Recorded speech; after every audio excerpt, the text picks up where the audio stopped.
Hey guys, how to get an export transaction history on Kraken.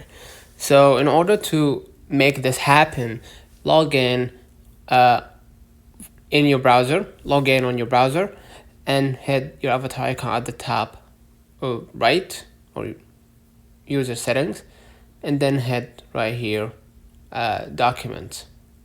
Right. Once you're inside, I'm gonna hit create export. Select the export type, account statement, balances, ledger. You can filter out your options. Let's say balances, and you can export it as a PDF or CSV file. Hit generate, and then you're gonna see the results right here. Okay, you're gonna see that basically you can come in and check if Kraken uploaded the document. So it says right here, exports are available for 14 days. So you have limited time here to download your file.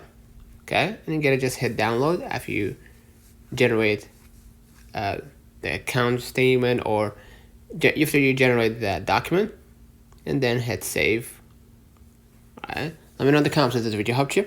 Don't forget to like and subscribe, turn on the notification bell to receive every video we upload. Thank you for watching.